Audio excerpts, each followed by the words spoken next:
You've probably heard the phrase, a calorie is a calorie, but a new study on America's favorite cooking oil is basically saying, not so fast. Scientists at the University of California, Riverside just ran a mouse experiment. The results suggest soybean oil might promote obesity not just because of calories, but because of what your body turns part of that oil into.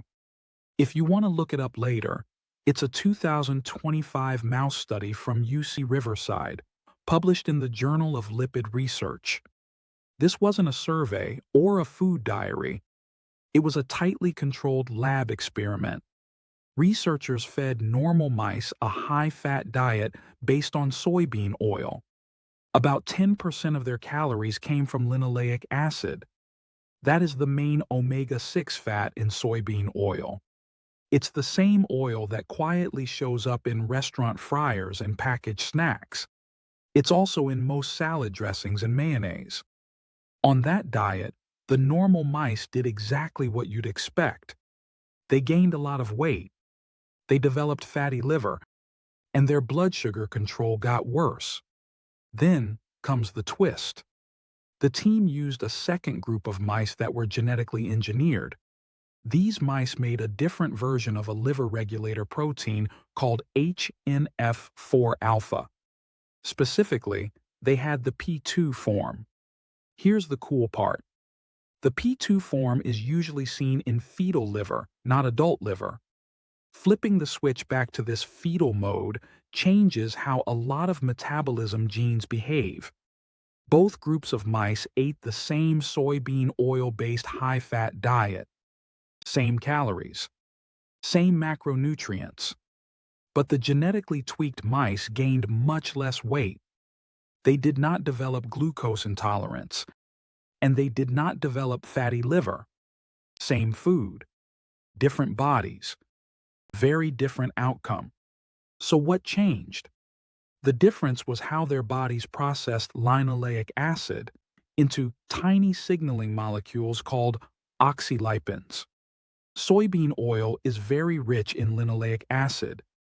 Inside the body, enzymes can convert that acid into oxylipins. Oxylipins are oxidized fats. They act like chemical messengers linked to inflammation and metabolic disease. In the normal mice, higher levels of these oxylipins tracked closely with obesity. But in the engineered mice, that fetal mode protein protected them. It turned down the enzymes that convert the oil into those oxylipins. So they had more linoleic acid left over, but fewer of the problematic oxylipins. And they were resistant to weight gain on the exact same diet.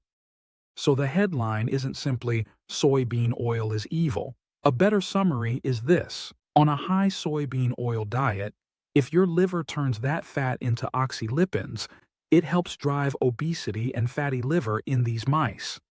This suggests that not all calories behave the same once they hit your metabolic machinery. Now, here's what this does not show. It does not prove that soybean oil automatically makes humans obese. This experiment was in mice. And mouse metabolism isn't human metabolism. Plus, the protected mice were genetically engineered. We can't assume you or I have that same liver setting. So what should you actually do? You don't need to panic. But it is smart to stop letting soybean oil be the default fat in your life. Step 1. Find the hidden oil. Flip a few food labels and look for soybean oil or vegetable oil. It's in chips, crackers, cookies, and other snacks. It's in commercial sandwich bread and burger buns.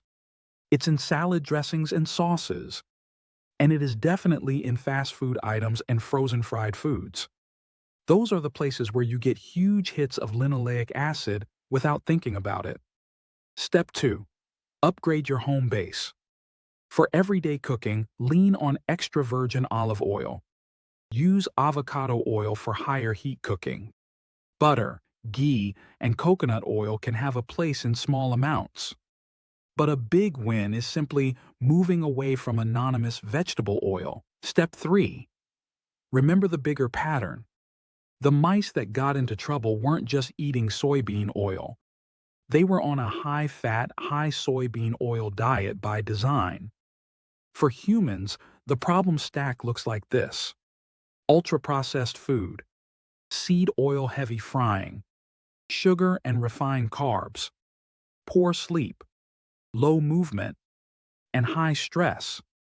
If you eat more whole foods and move your body, and stop letting soybean oil be the main fat in your diet, you've already done more for your metabolism than any single hidden trigger headline. So yes, this new study suggests a real pathway for soybean oil to drive obesity in mice. That doesn't mean one order of fries ruins your life, but it does mean the default oils in our food were not designed for our biology. If you want more breakdowns like this, where we go past the headline and into the real science, hit like, subscribe, and I'll see you in the next one.